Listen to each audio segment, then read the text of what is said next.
Welcome, everyone.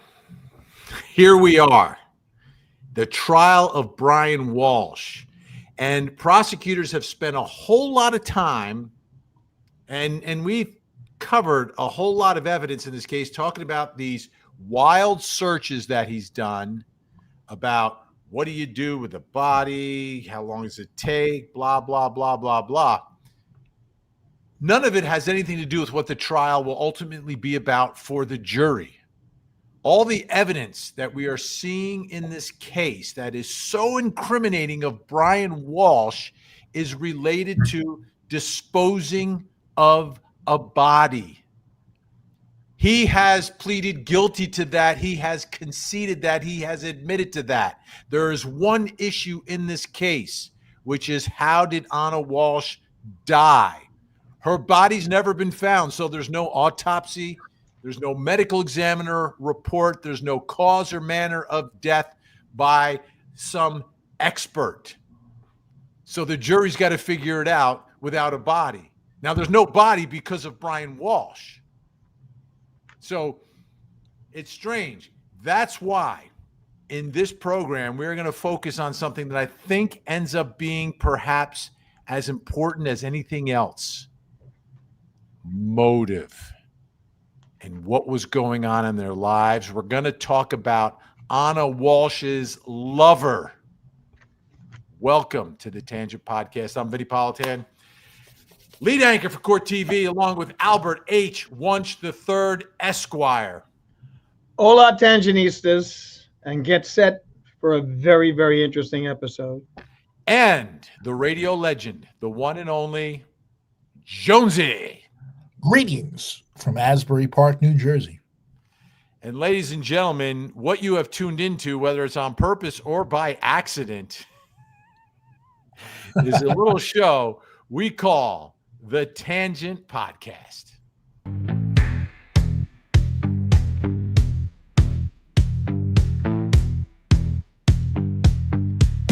It's Vinnie and the Tangents, True Crime Podcast. Vinnie has the blue eyes, Al cracks the jokes. Jonesy stays behind his shades, entertaining all the folks. It's Vinnie and the Tangents, True Crime Podcast. Load up all your comments, hit those super chats. Let's go smash that like button, so we can all have a blast. Vinnie, Al, and Jonesy on the job. They're the Sugar Hill Gang of true crime. They're telling stories of days gone by. They take crime and turn into a good old time. It's Vinnie and the Tangents, True Crime Podcast. Welcome. It is Friday. It's around midday, and the Tangent Podcast is here. Great to have you all aboard.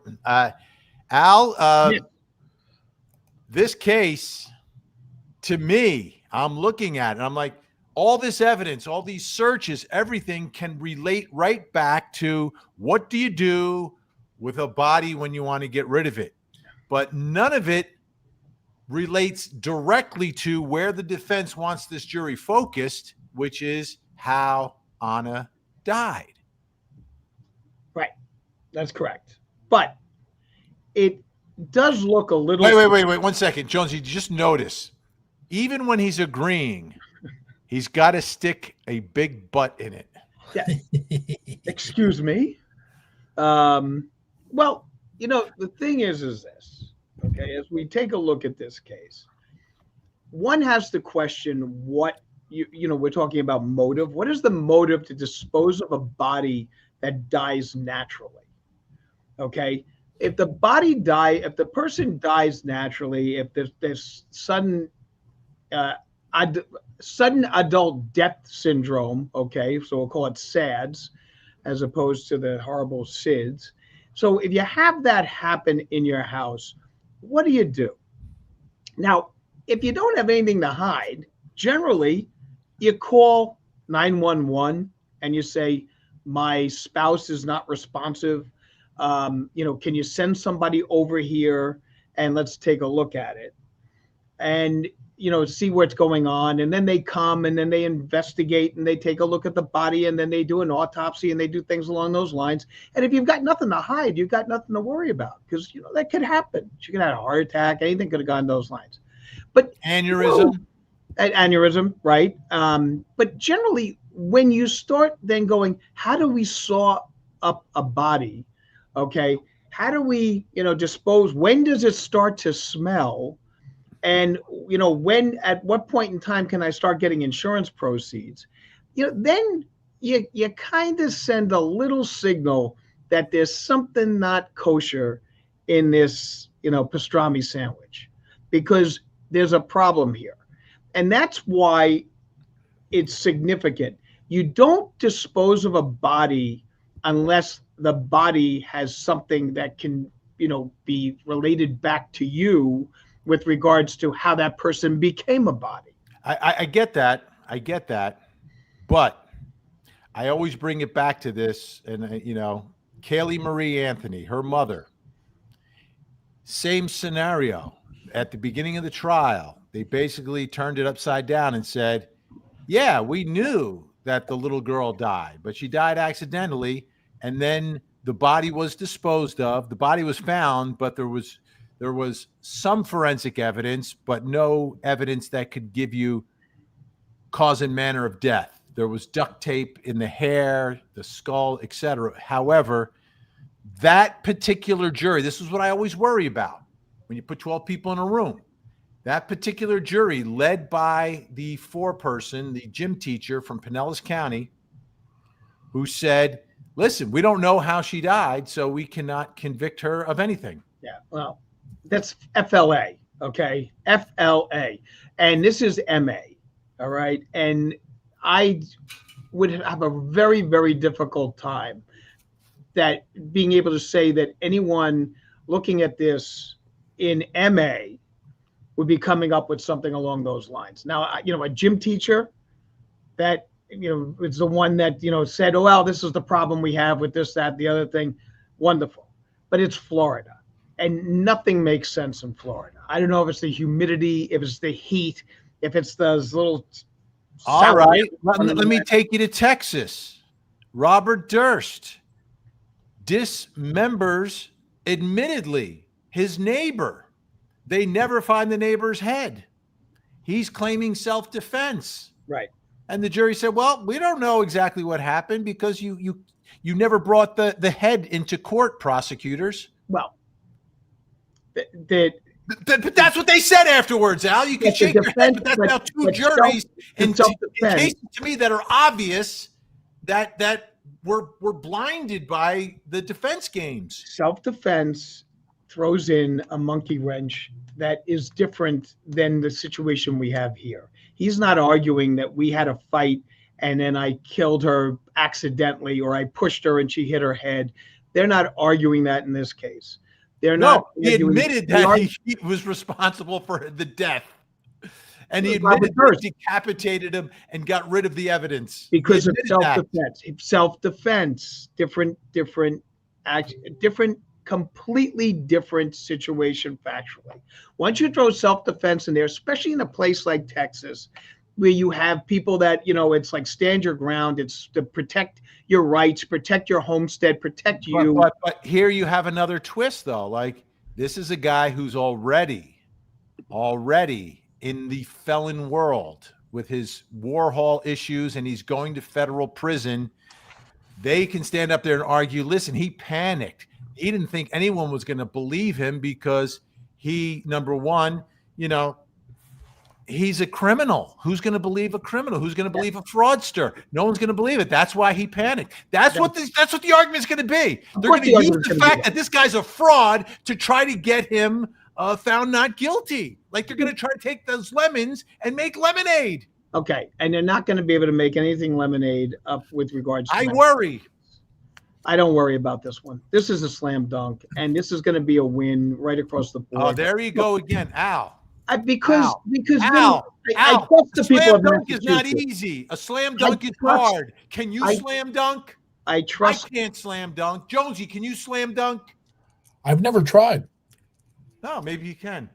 like a slam. It's not a slam. Maybe it's a layup, but it's not a slam. Well, Slam layup is dunk easy. difficult. Layup's easier. A layup is an easier shot than a slam. That's what I said. If you're going to make the analogy that it's a slam dunk, then you're telling me it's almost impossible.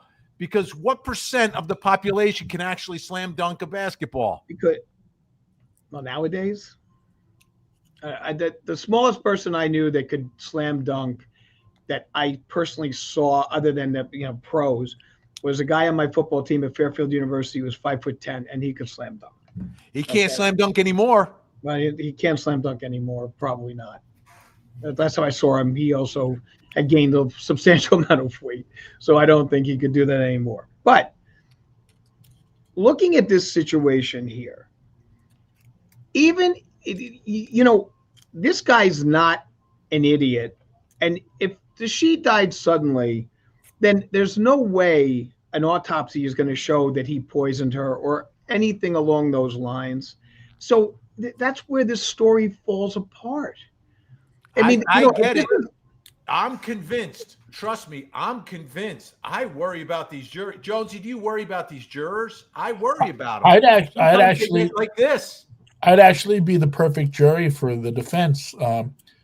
I can think of one reason why you would dispose of a body, and it's been done, but it's not the situation in this case, and that's to continue to collect benefits, Social Security or whatever. People have done that kind of thing, or just not reported the death. But I'm in a situation looking at this, in spite of like what I may assume about it. The whole thing with the Odd Couple court scene about you should never assume because you make an ass of you and me. I'd be the guy on the jury saying, well, hey, we know we got rid of the body, but show me some more. Show me something here. Show me, I would be very skeptical. Now, in my heart, I may know, well, yeah, of course, he did it, allegedly did it. But I'd be the guy who'd be. However, you're not showing me that.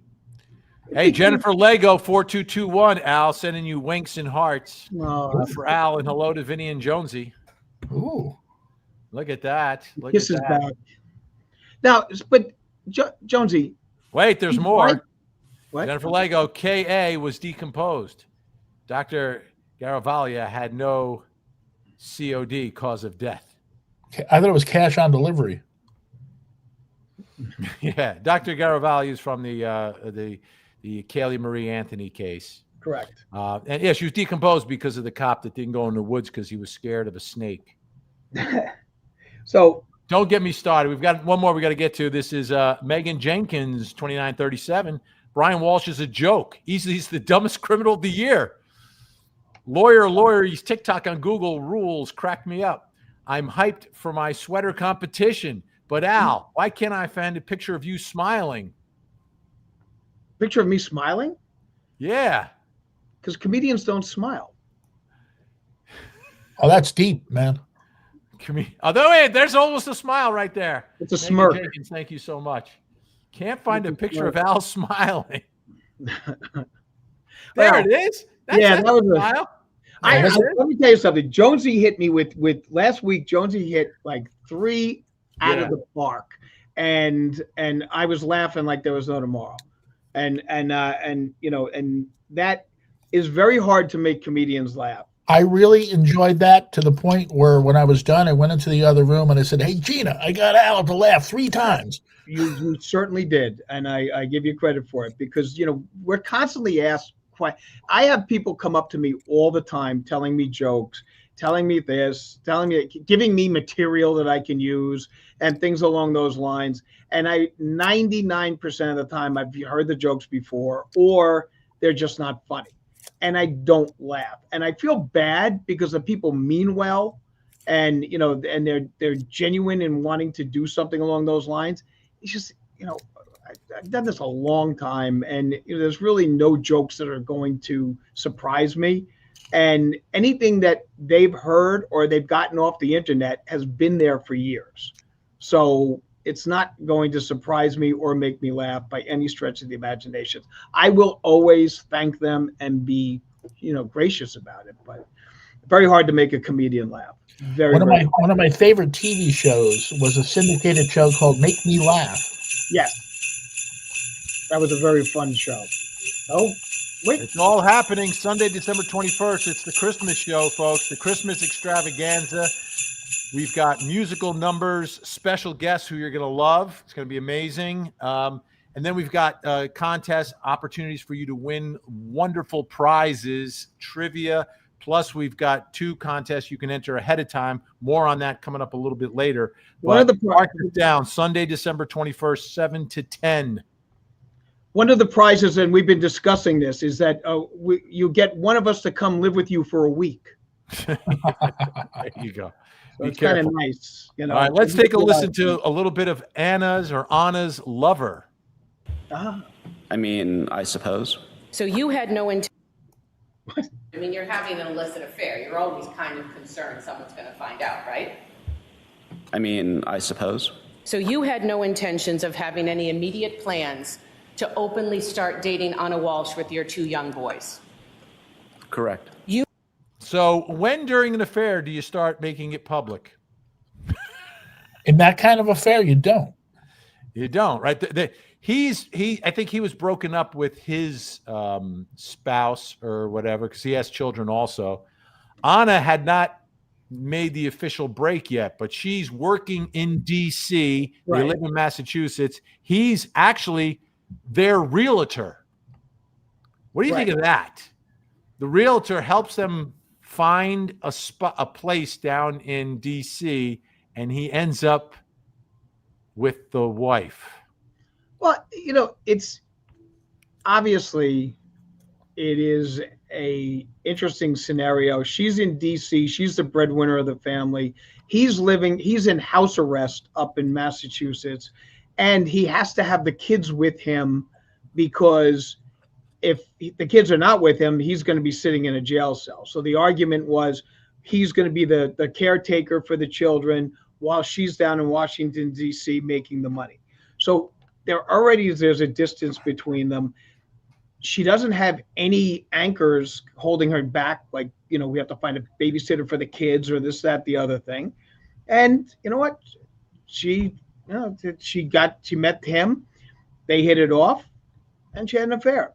What do you think of her spending Christmas with the lover and not with her husband and kids? You know what? Who am I to judge? I mean, I'm not going to judge on that. I mean, it's you got 3 kids though. That's well, cool. You know what? I'm not blaming the victim here for anything, but I'm just saying, looking at the affair and the way it's playing out, you've got kids. It's Christmas. What are you doing? I've been on both sides of that affair, and on her side, in that situation, the third party, if you will, the boyfriend, spends the holidays alone. Yeah, and he has his kids too, so he's not really alone. So like I get it, and trust me, I believe this is a much better man for Anna. I believe he would have treated her much better and was just a better person in general than this fraudster, this psychopathic fraudster. And I think it was going to be a good move for her. I think she was struggling though with when to tell him, and her instincts were correct, right? If you look at it in retrospect, her instincts are correct. Like, listen, once I tell him I'm leaving, like things could get pretty bad here. And I guess he suspected and already knew to a certain extent what was happening. The mother had hired a private investigator, like all this stuff was going on. So I think at the end of the day, her instincts told her, I don't want to, I'm avoiding this moment because I know it could go really south.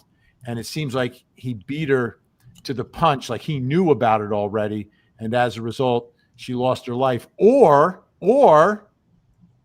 maybe this is when she told him, and that's what caused her demise. Maybe this was the moment that she told him, listen, I'm leaving you.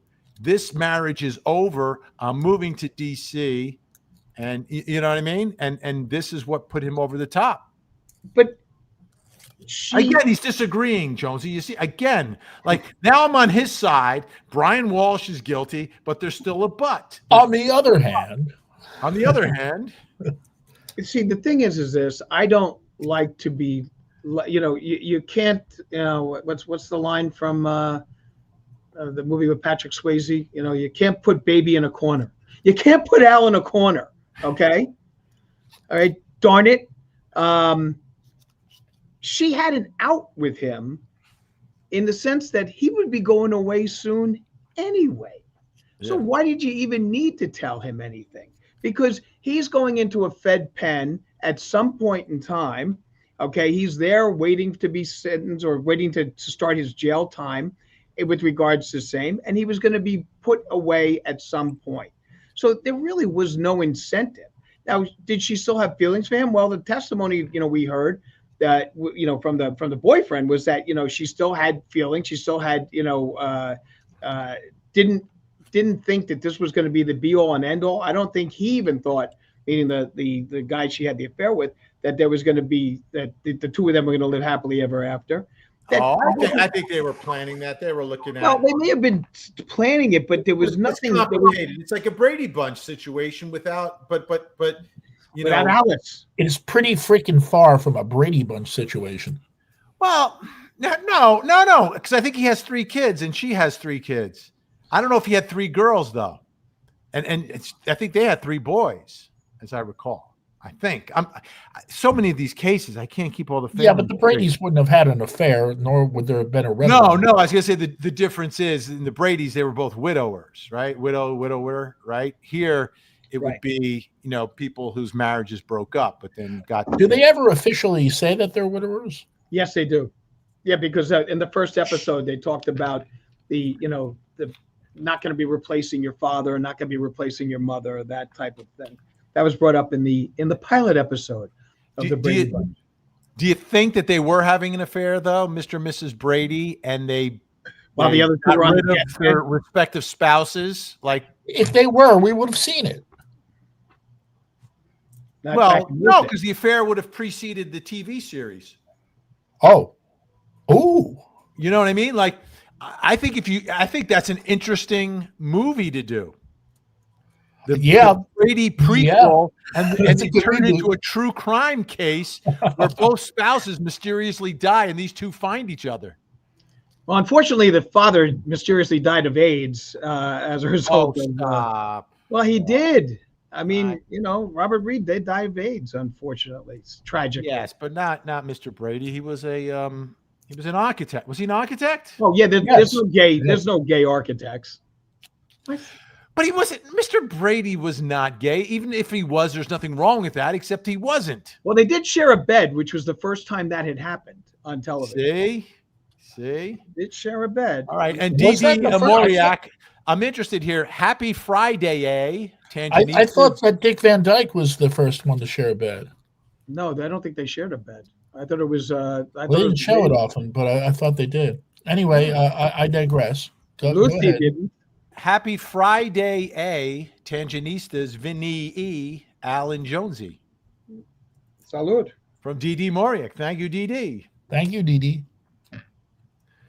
Yeah, I would be interested in a Brady prequel. I want to know how their spouses both died at young ages. That's pretty brilliant, actually. But I would think that the people that own the rights to the Bradys would want to protect their image and not allow it. At this point, they might maybe do it as a documentary. You have all kinds of angles, though. Like one of the kids could suspect. I think I'm going to do a mockumentary on that. That would be fascinating. You guys in? I'm in. You're in, Jonesy? Right. Yeah, I can play Sam the Butcher. Let me put that on my long list of unbelievable ideas I've come up with. Maybe I play Sam the Butcher and I help dispose of the bodies. Brady True Crime prequel. All right, let's continue listening to The Lover. You knew that it was always a possibility after having these conversations that Anna would stay with Brian, the father of her children?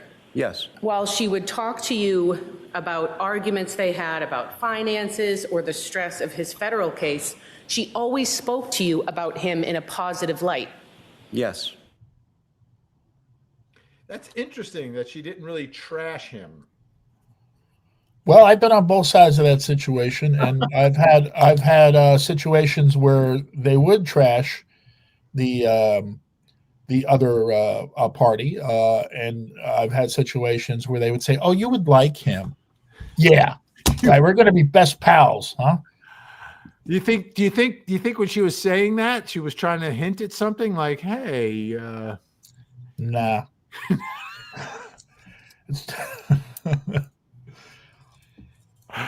the life of Jonesy." Oh, Hey, man. all right. Let's Radio listen. DJ, like while the husband's watching football, that's my busy season. Here's more of the lover. In Cohasset on Christmas Eve and getting there later on Christmas Day. She told me that they had an argument about it, and there were some points of contention. His inability to resolve his criminal case, and the fact that because of that, she couldn't be with her children and bring them back to Washington, D.C. Okay, so this is really the crux of what's going on, right? So she can't move to D.C. because of the kids. You can't just take kids out of state. Now, if he's in the federal lockup, I think you have a much better argument to do that, but you'd still, I don't know if a family court judge would compel visitation, in-person visitation in a prison. I don't believe that they do. Depending, there is sort of a tender years of exception with regards to visitation, in-person visitation in prisons. They would not be able to deny him access via phone. They would not be able to deny, that kind of stuff. But now they do FaceTime. Now they do FaceTime. Right, and they can actually do that. But I mean, I don't know of any court that has ever mandated that the kids have to go to a federal jail or even a state jail. I've never seen that happen. So there was, a lot of, it became a bit of an issue, the fact that she, came home late on Christmas Day. Like, to me, that's a red flag. Well, I just saw this something, and I just seem to remember this. Her flight was canceled on Christmas, if I'm not mistaken. Yeah, it may have been some weather issues, etc. But like, she could have been home. She didn't have to work. We know what she was doing. Like, she was with her lover because she wanted to be with her lover around the holidays. If the flight's canceled, then she had no choice. I mean, that's not her fault. Christmas Day flight. She should have been there 2 days ahead of time. Come on, Al. Be honest. You don't know. Nobody's working. Nobody's working on Christmas Eve. Oh, you know what? Bob Cratchit was working on Christmas Eve. Nobody works anymore. Bob Cratchit. Where I live, people don't even work on Fridays like regular during the week. I mean, I remember I'd go outside. All the dads are like home. I'm like, these people don't work. Nobody works on Fridays anymore. Like, Friday is total blow off day. Then you put a holiday, forget it. Nobody's working. Do you remember growing up, like, Thanksgiving week was not like a complete blow off? Now, Thanksgiving week, there's no school all week long. Nobody's going to work all week. It's a different world we live in. Not at the law offices of Albert H. Wunsch III. Okay. Oh, come on. We were open that week. We were off on Thursday and we were off on Friday. Okay. But I was working Monday, Tuesday, Wednesday. In fact, I had court the Monday before. That's a bunch of baloney. Nobody's working. Nobody works. Nobody works anymore. The schedules are different. We're just, because we got, people can do stuff on Zoom. They can do it on the phone. And I think there's just a mentality that, people are working a little bit less. Like, it's not like the olden days, man. I remember You know, there's I a remember lot the of olden people. days. There's a lot of people in retail watching right now that are probably screaming at their But I get monitor. I'm talking about people, whether you're working on insurance, wherever, you're doing all these jobs. There are certain jobs, like my grandmother worked every she was a server. She was a waitress. She loved to work. It drove my father crazy because she didn't have to work, but she loved to work. So she would be working at Ann's Clam Bar on Christmas Eve. And we have to go pick her up. Nice. Right? Same thing on New Year's Eve. She'd be working New Year's Eve. We go pick her up because she just loved it. She loved it, which was fine. And certain industries, yes. Like in my industry, generally when I was in regular like TV news, like there's no holidays. It is what it is. Like, yeah, there's the holiday staff, or that's when you as a young person can jump in, and that's the first time I got to anchors around the holidays. It's always the best time to watch live local television because they have the B crew, and they'll, like, the audio won't be there, or they'll go to the wrong video or whatever. It's a lot of fun from a viewer's standpoint. I used to work the holidays when I worked at Court TV, but only because there was nothing to do, and I refused to use my PTO, paid time off, for the days before the holiday, and I would save it for something more fun. Now, of course, that was back in the old days. Yeah. These days, they'd probably just tell me, stay home, dude. Well, we at Court TV now realize we don't do the live programming around holidays because all the courts are closed. There's nothing really happening. So we go into other programming. But when I first started at Court TV, that's when you would do the marathon. I was the guy, the young anchor. I was doing more work on Christmas Eve than I would otherwise because I would fill in for the more senior anchors. I say, yeah, I'll do their shows.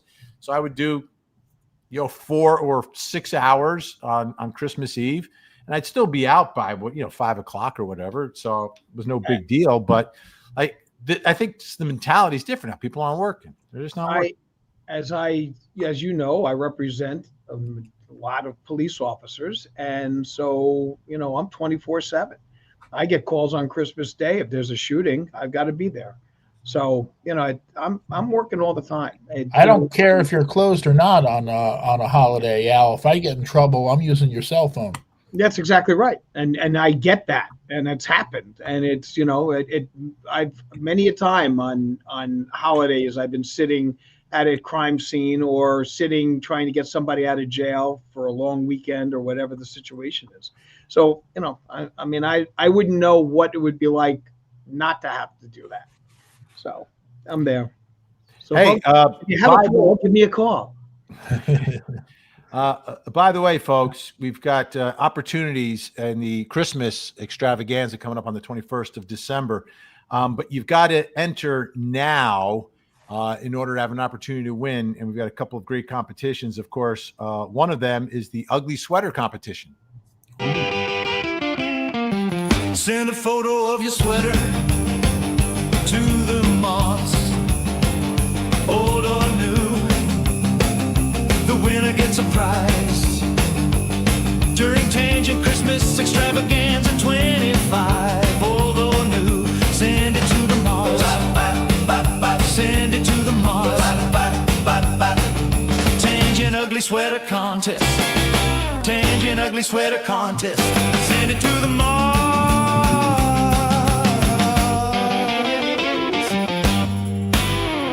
In the opening shot, is that like a 4-headed sweater, or are they all wearing the same sweater?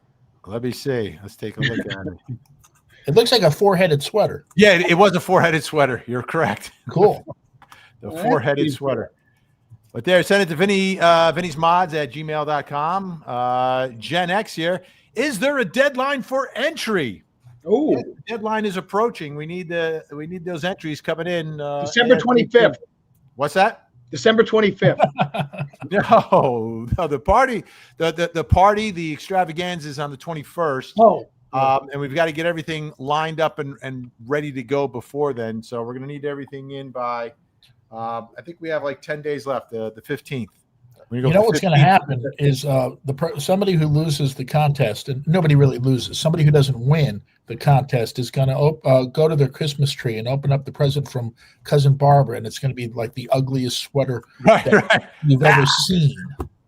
Darn, next year. next year. So make sure you enter, folks. Great prizes, by the way, all night long. I'm going to break out the CrimeCon wheel, so we'll be spinning the wheel a little bit. Trust me, folks. It's going to be 3 amazing hours, and we could go into overtime. If we can afford to pay Jonesy overtime, we're going to go overtime. Is it time and a half, or you get double time? It's time and a half, unfortunately. Okay, time and a half, Jonesy. If we go late, all right. Late is good. Yeah. Now, if it were on Christmas, it would be double time plus time and a half. We went very long last time. Yeah, we did. It's the extravaganza, folks. Just remind you, Sunday, December 21st, 7 to 10 p.m. Mark your calendars. Give yourself an alert on your phone, and be ready for it. If you can't come, call. If you can't call, write. If you can't write, we don't want you there. Exactly. Back to the lover. And the fact that it felt like it was holding up her life. Okay. Now, the next thing I want to play, this is really, to me, very fascinating. So apparently Brian Walshe, when his wife goes missing, which we now know I just did air quotes, by the way. We know he's the one that made her go missing. But I think he leaves a voice message for Anna's lover. He does. The old voice message. Brian Walshe. I hope all is going well. I was just reaching out to basically everybody I could. Anna hasn't been in touch for a few days. I spoke to work today. She hasn't been in. They went to the house and she wasn't there, or it was like she's been there recently. So just wondering if you've spoken to her in the near, recently, like Sunday or the last 2 days. Just so let me know, or if you know anyone that might have had contact with her, calling everyone. So sorry to bother you. Sure, everything's fine, and we should. Creepy. Well, that settles it. He must be not guilty. He was trying to find out her whereabouts. Well, he knew where her whereabouts were. But now he's admitted it all. That's why, like, this case, like, if he didn't admit that he did it, this case is every piece of evidence is devastating. But now every piece of evidence is okay. Now we can hear him lying. We know he's lying. He's admitted that he's lying.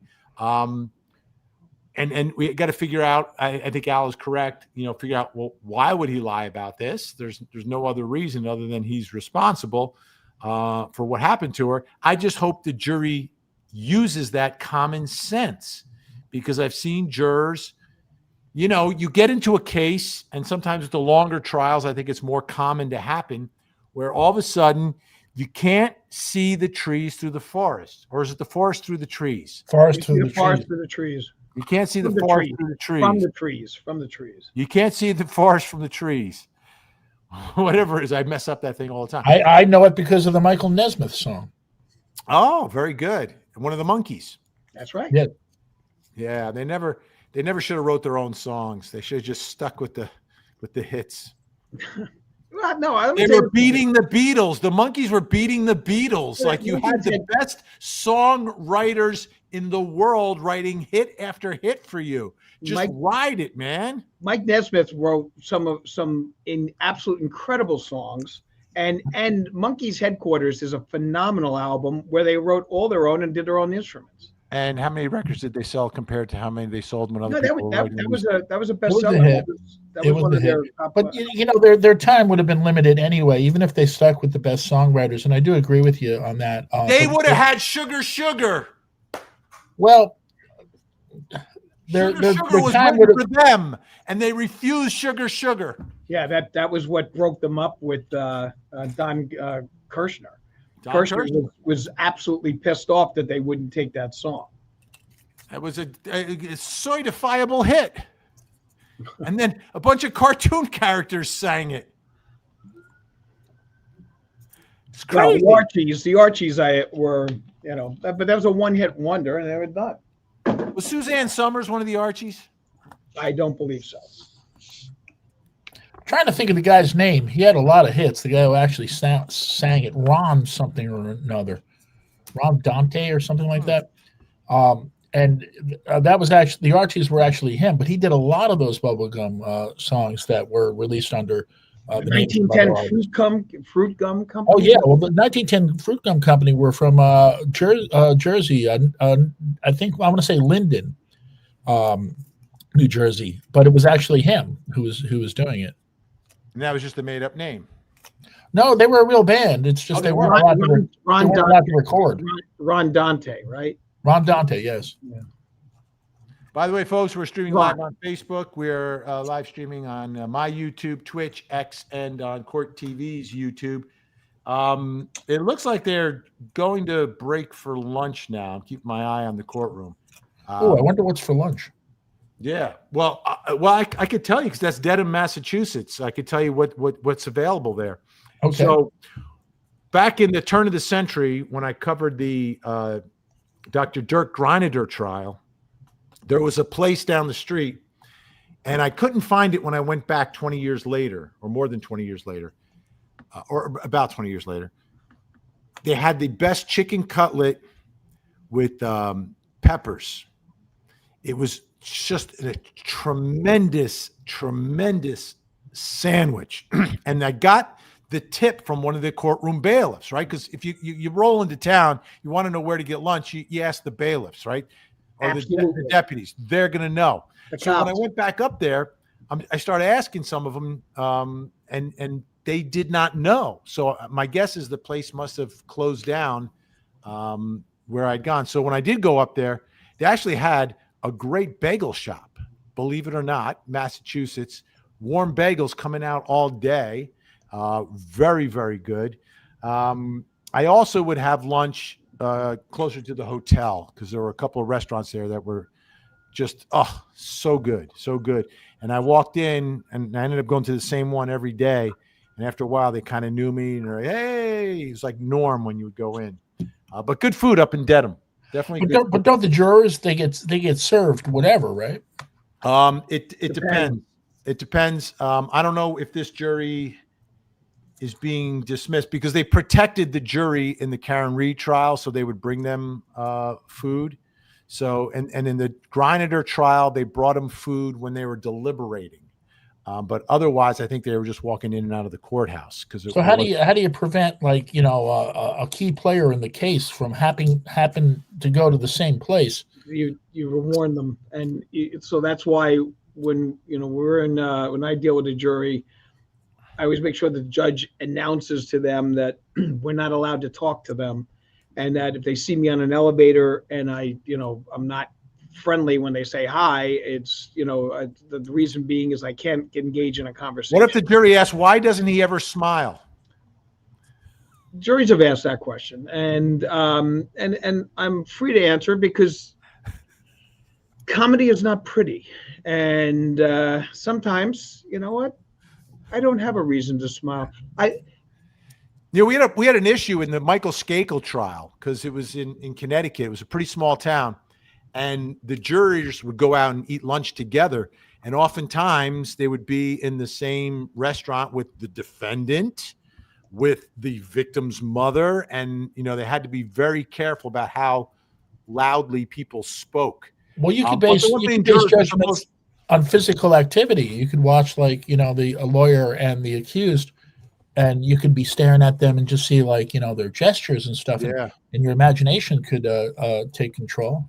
Yeah, it's absolutely very, very dangerous. Now, one thing, jurors are supposed to either wear their badges or their stickers, and so they identify themselves throughout the day. If you have jury duty, like I did, you would wear that so people know, listen, I'm a juror. Just warning you, I'm a juror, so be careful, what you say around me. And at Court TV, we always had to be wary of this because we're covering trials and we would be doing live shots at lunchtime. Jurors could be walking behind us. So we were always sort of conscious about where's the jury. And there were times where, we'd be in the middle of a live shot and jurors would be walking by and we say, listen, I can't, there's some jurors walking by right now. So, or walking behind the camera. So I'm just going to, and you have to be transparent about it because we never wanted to interfere with what we said in the judicial process, and we've been very successful at that, Court TV, through the years. And Vin, my answer whenever the juror asks the question is, why do we never see him smile? And I just say, it's not easy having a good time. Even smiling makes my face ache. We had a Jersey lawyer on Court TV. I won't name him, but he once told me that he spoke to a juror after a case that he won, and the juror told him that when you were in the restroom, I was very impressed that you washed your hands before leaving, and claimed that had some sort of effect on the person, that they thought, well, I can trust him, kind of thing. Gen X pointing out that Al is smiling on the inside, and of course, Gen X, part of our legendary. At this point, I think we can say legendary, mythical Mod Squad. The Mod Squad, keeping order in the chat. The Mod Squad, the Mod Squad, spotting trolls who attack. The Mod Squad, oh, Gen X is ready and on the scene. Frankie Figs making sure they're keeping it clean. And Jennifer Soubey telling haters don't be so mean. And Ashley Bouchard on top of our Facebook screen. We are the Mod Squad, cleaning up the mess. The Mod Squad, the Mod Squad, simply the best. The Mod Squad, the Mod Squad.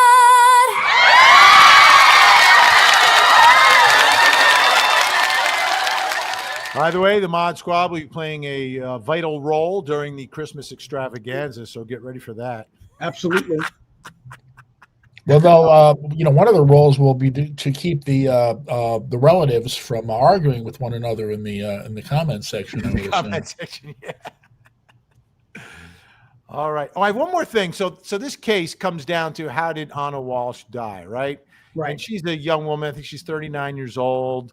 And prosecutors, I think, were smart. They kind of addressed the issue. They didn't just ignore it and say, oh, come on, this is ridiculous. They actually put on a witness talking about Anna and what kind of shape she was in.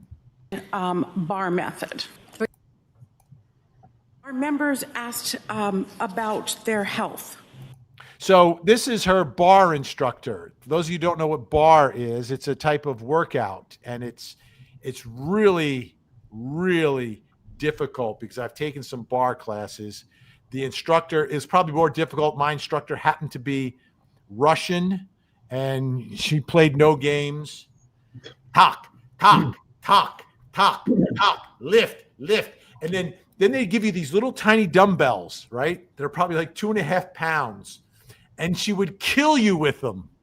Absolutely kill you with these little tiny dumbbells. And you're like, oh, this is 2.5 pounds. What is she doing to me? But they figure out a way to just zero in on these muscles and just tear your body apart. It's so much fun. Let's listen. Yes. In December of 2022, how often would Anna Walshe attend bar method? 3 or 4 times at least. And she was doing the push-ups on the balls of her feet, on her hands. She was completing the motions. You're not a doctor. No, You're not a nurse. I am not. Did you perform any type of medical tests on Anna Walshe on December 31st? No, I do not. So what do you think of this testimony? I like it. I like it because there's no indication there's anything wrong with her. And they're pointing out, listen, this woman's in great shape. She's not like on the brink of death. I don't think that says much. It doesn't to me anyway, because, some people are in the best of health, and suddenly something happens and you're like, wow, how did that happen? But it does set it up to make it look like this is a woman that has taken care of herself. She's not, in any way falling apart, and that she cared about her appearance and cared about her health. And that's hence the reason why she's taking those courses and doing those things and working out as strenuously as she is. Does that definitely mean that she didn't have sudden adult death syndrome? no, but it does give the jury an opportunity to take a look and say, all right, this is a person that was healthy. Look, you know what? This guy's got so many other issues with regards to same. The fact he disposed of the body in and of itself is indicative of guilt as far as I'm concerned. The fact that he got rid of it and the fact that he played the game was like, where is she? I'm going to call her friends and ask. And I didn't do it because she got mad when I didn't see her for Christmas, and I questioned where she was going to be. So I just didn't want to, get her mad at me again. Come on. It's ridiculous. Ridiculous. Well, and the other part of this, and I think prosecutors are set up perfectly for all of this, right? Ladies and gentlemen, like the cause of death. Why don't we have cause of death in this case? It's for one reason only. It's because because of him.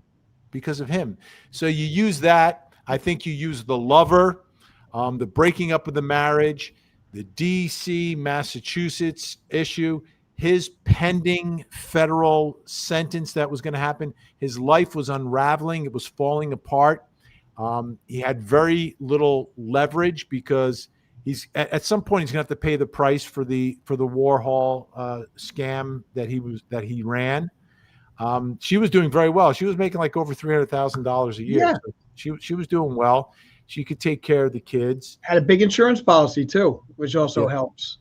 Yeah. And that was one of the other questions he was looking up. So when can I get the insurance proceeds? When can she be declared missing?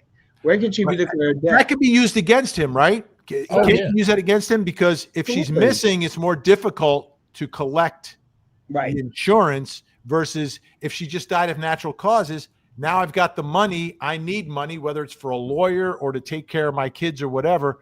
Why would you then get rid of the body, which will delay the payment of life insurance proceeds for a tragedy? None of it makes sense. So well, am I mistaken, or is it a myth that it's 7 years when you go missing?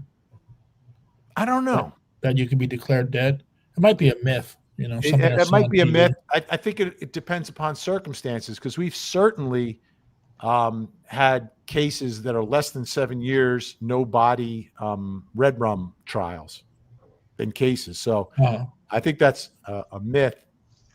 Maybe there's a presumption after a certain amount of time where like once you hit a certain point in time, like the burden kind of shifts a little bit to someone being presumed dead versus you having to prove it. That may be, and my guess is it's probably state to state also.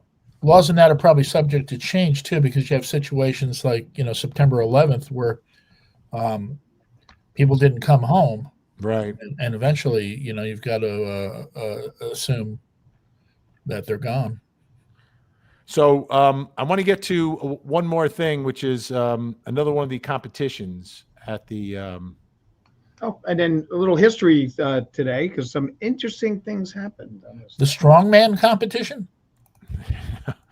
And by the way, Jonesy, you said about 7 years. That is correct. That Social Security uses that as a unexplained absence.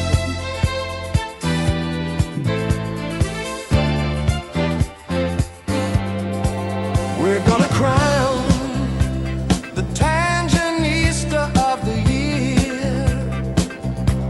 It could be a man, it could be a lady, but whoever it is, they got to be the greatest. The Tanganista of the year. The Tanganista of the year. The Tanganista of the year.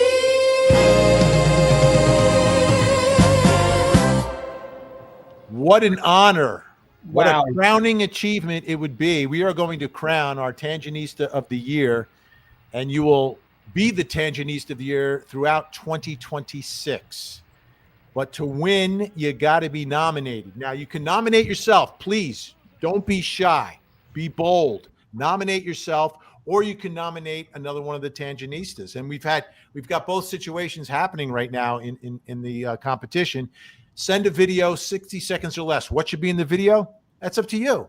Make the pitch. It's like an elevator pitch. Do I have to be on camera? No, you don't have to be. The video is up to you, however you want to do it. We just need a piece of video, no more than 60 seconds. I would say at least 1 second, and explain why the person being nominated should be the Tangenista of the year. Works for me. Well, Vin, and then historically speaking. Well, historically, did you see Miss New Jersey in this little promo that we run? I did see that. For you. That's why I was going to bring that up. Civil War to civil rights and all the revolution fights. World War I and World War II. Well, always knows who is who. It's this day in history. This day in history. History. Now let's listen to his story.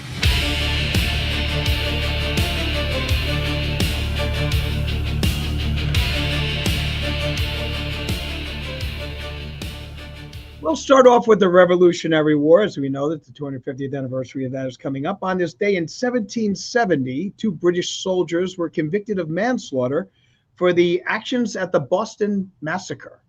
There were 7 soldiers that were brought up on trial. Actually, 8 soldiers. 6 were acquitted, and 2 were convicted of manslaughter. All the soldiers were represented by the same 2 attorneys, which was John Adams and Josiah Quincy. And 6 were, as I said, were acquitted. Now, the soldiers that were convicted, their punishment was they had a brand of an M on their thumb. That's the only thing that happened to them, and it meant that they were a murderer, a red rummer. Okay, so they had to have an M on their thumb. They had no jail time, no capital punishment as a result of this, which seems a little ridiculous, but nonetheless, that's what happened. And then in true crime, on this day, okay, in 1960, okay, and it should be 1916, it was the last stagecoach robbery in American history. So the last stagecoach. I know who it is. I'm sorry? No, go ahead. I'm sorry. Okay. In Janbridge, Nevada. Okay, the driver was red rummed, and there were 3 individuals that ended up getting the money. There was about $4,000 on the stagecoach, and they were captured, convicted. They were supposed to get the D-pen, but they didn't. It was converted to life in prison, and they didn't serve life in prison. On this day in 1991, it was the death of Richard Speck, that piece of garbage who had red rummed 8 students, nurses in Chicago. He died on this day. It was the day before his birthday. He passed away. In 1920, okay, I should be 1930, it was the arrest of Charles Bannon. Charles Bannon was 22 years of age, and he was working at a household, and it was the Haven family, and the Havens disappeared, all of them. There's 6 of them, all disappeared. And he continued to work there. And then people got suspicious when he started selling off their property and said, well, they went away and they told me to do this. Turned out that he had red rummed every one of them. He was captured on this day. He was put in jail, but he was captured for, believe it or not, larceny. And then once they did the investigation, they noticed that he actually had executed everyone. While he was in prison awaiting his trial, the town residents broke into the jail, grabbed him, and then strung him up over a bridge in North Dakota. So that was the last hanging that occurred in North Dakota on January 29th, 1931. Finally, on this day in history, Mozart died in 1791. A day that Vinnie seems to rue, but I know Jonesy and I are very happy about. In 1933, the end of Prohibition, after Utah ratified the 21st Amendment. What a mistake. And then there's some eerie events that occurred on this day. In 1872, the ship Mary Celeste is discovered mysteriously abandoned by its crew of 10 in the Atlantic Ocean. There was nothing wrong with the ship. It was seaworthy. There was all this stuff on it. Everything was on the ship. They had everything mapped out. The only thing that was missing was the lifeboat, and they never found the people. That boat in and of itself became known as the ghost ship, the Mary Celeste. Also on this day, Squadron 19 in 1945, Squadron 19 5 TBM Avenger torpedo bombers disappeared in the Bermuda Triangle and were never seen again. And the rescue plane that they sent out to try to find them also mysteriously disappeared. To this day, they have never found any of the wreckage of any of those 6 planes. 1955 began the historic bus boycott in Montgomery, Alabama, started by Rosa Parks. And then in 1964, Captain Roger Donlin was awarded the First Medal of Honor for service in the Vietnam War. 1965, the debut album of The Who, My Generation, was released in the United Kingdom. 1973. Wait, are we listing what happened on this day in like every year? Well, since just the Revolutionary War. No, not every day, but these are just things that I know. I mean, The Who's release in 1965 is remarkable considering that they're still performing today. And then in 1973, Band on the Run was released. And in 1974, something that I know is very, very near and dear to all of our hearts, the final episode of Monty Python's Flying Circus airs on BBC. It's entitled Party Political Broadcast. And at this point in time, John Cleese had already left Monty Python. It was the last season, and this was the day for the last episode. That's what happened on this day, December 5th. How about that? Let's get back to Celeste. You said Celeste, and this is all I can think about now. I thought we had a sponsor. No, Mama Celeste Pizza. You don't remember Mama Celeste Pizza? Of course. But when did I say Celeste? Wasn't that the name of the boat?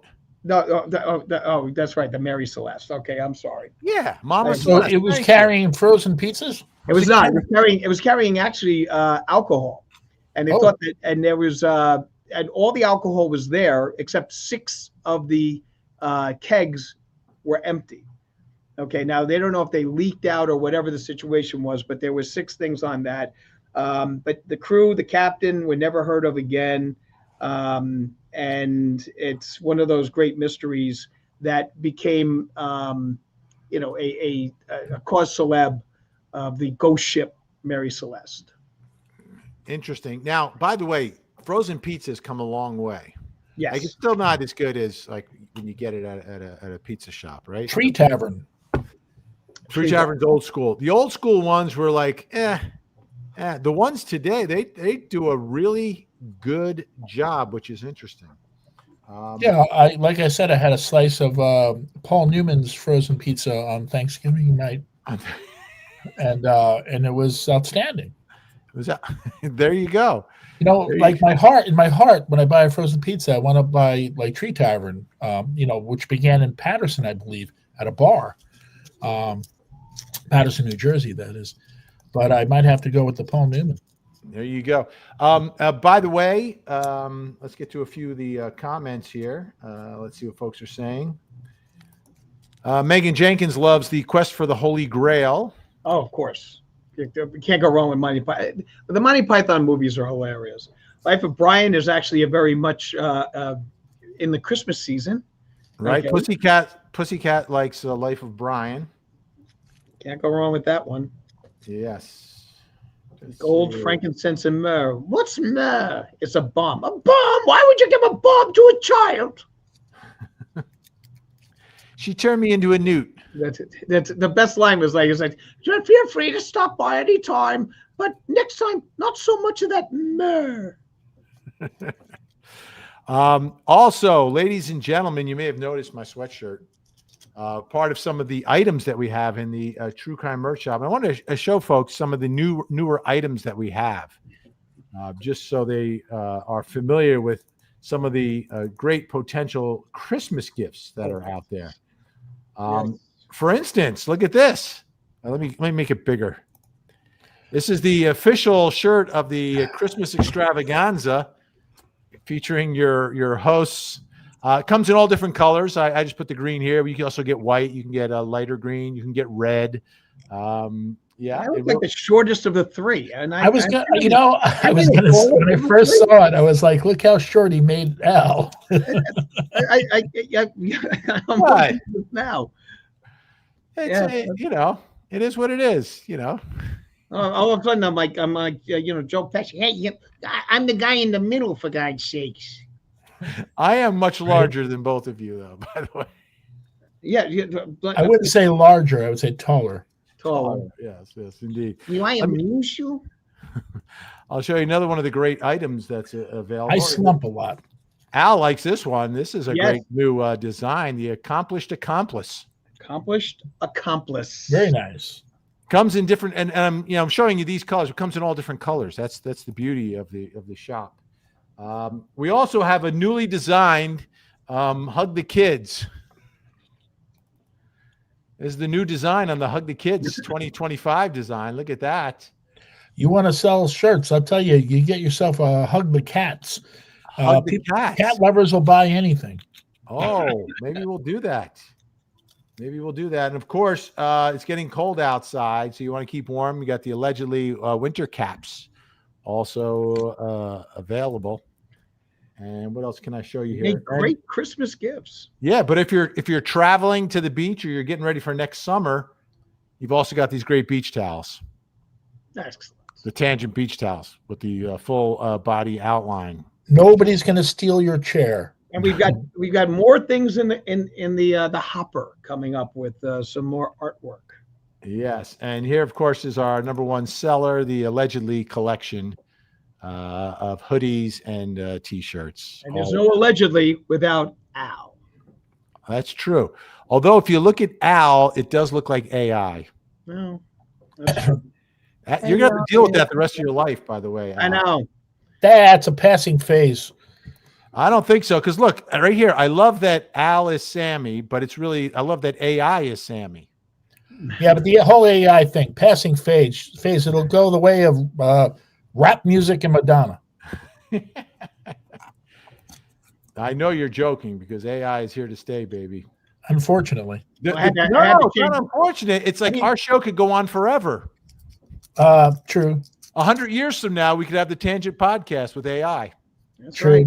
Years ago, I said to a computer genius friend of mine, if I used to love Bob Murphy, the baseball announcer, I said, if there's only 46 sounds in the English language, like they say on the commercial, could you not recreate the voice? And back then, this was the 80s. He said, well, you absolutely could, but it's not going to have, the same. Somebody's going to have to type it in, and it's not going to be him. Well, now it could be him, right?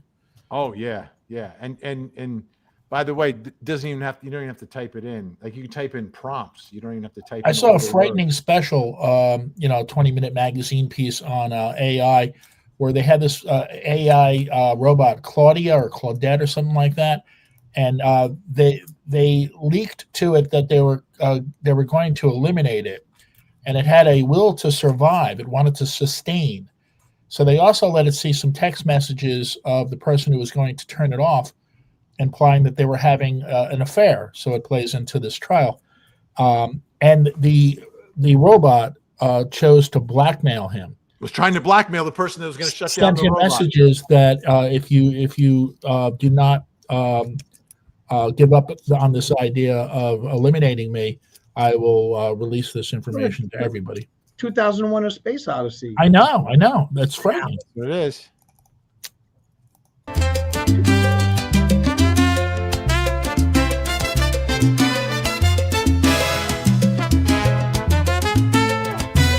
Thank you, April Diaz. Have a great day today. Thank you, April Diaz. We appreciate everything you say.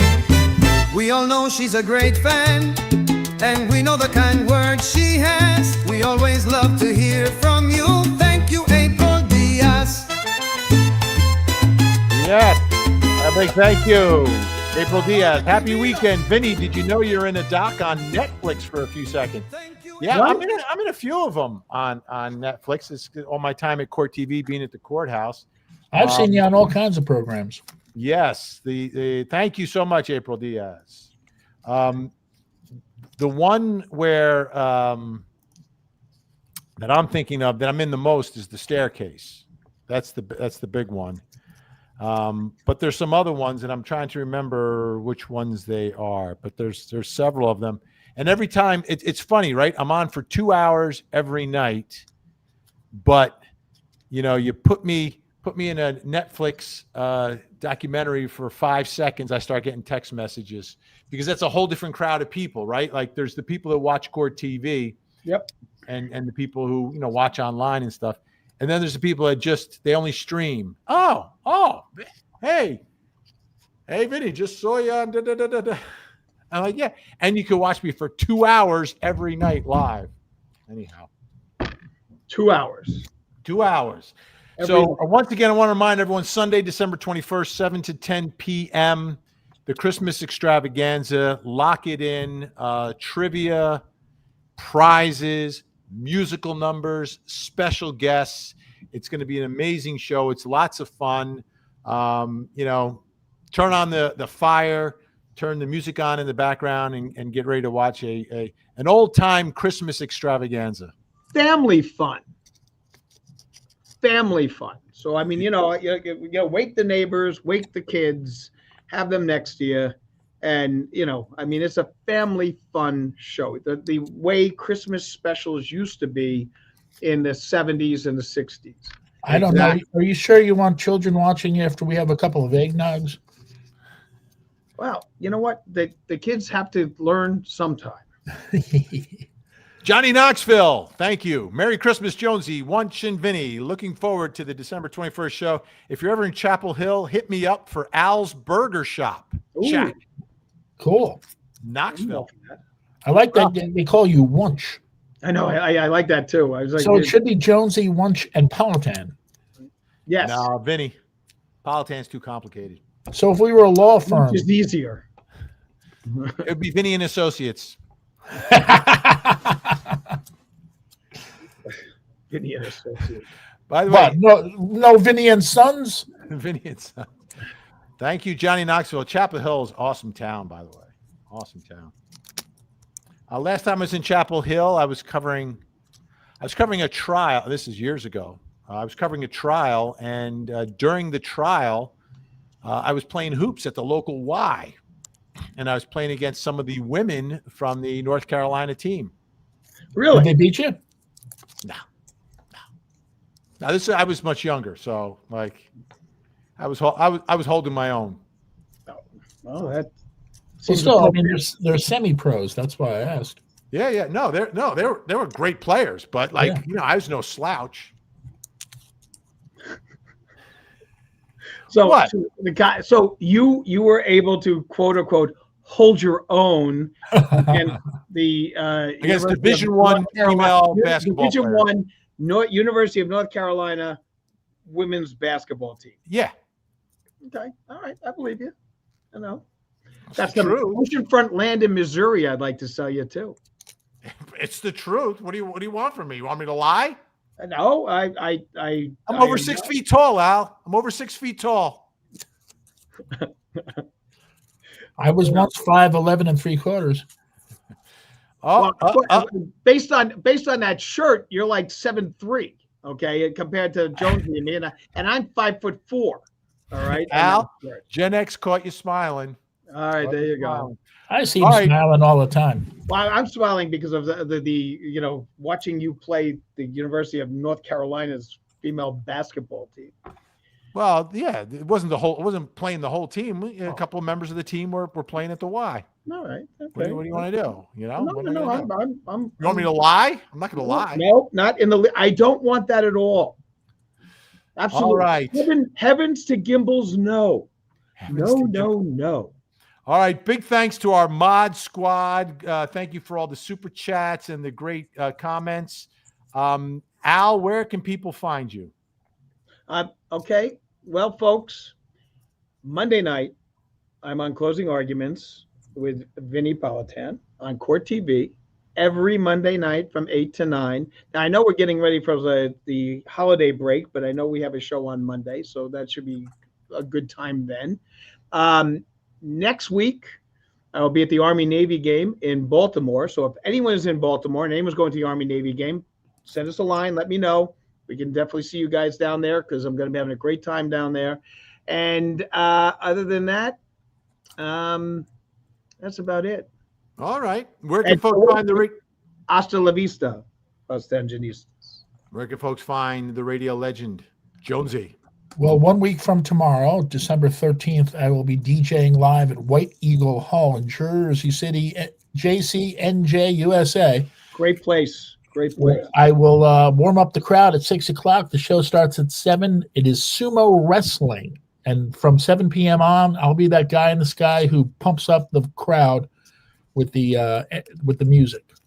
Fantastic. Jonesy back at the sumo wrestling. Yeah, it's a gas. Like when I first started doing it, I thought, I love pro wrestling.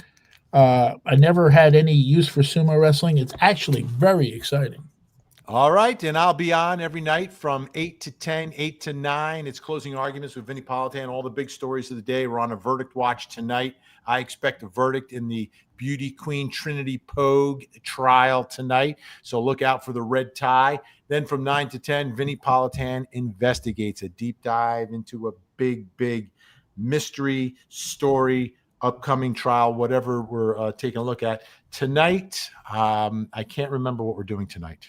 But Did you ever have to change your tie during a commercial break? Yes. Because a verdict came in after 8? Murdoch. In the Murdoch trial, I'm live at the scene. I've got my red tie, but I pre-tied it because I knew there was a chance. We were on a verdict watch. Why did you get a clip on? No. I could put a real one on. But anyway, I'm sitting next to you, Chanley and I, and my guest is there. And then something's happening there. And then, looks like we got to, and then we're in a commercial. And it was like, it's a verdict. I'm like, oh, yeah, of course it's a verdict. I grabbed the red tie, come back, got the verdict tie. Ready to go. All right, folks. Thanks so much for watching. Jonesy, 1 second. Gonna get ready for this. Say goodnight, Jonesy. Good night, Jonesy.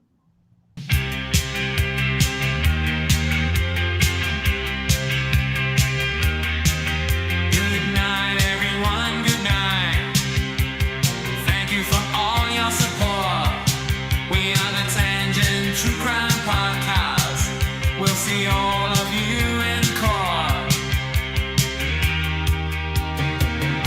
Somebody say tangent, tangent. Somebody say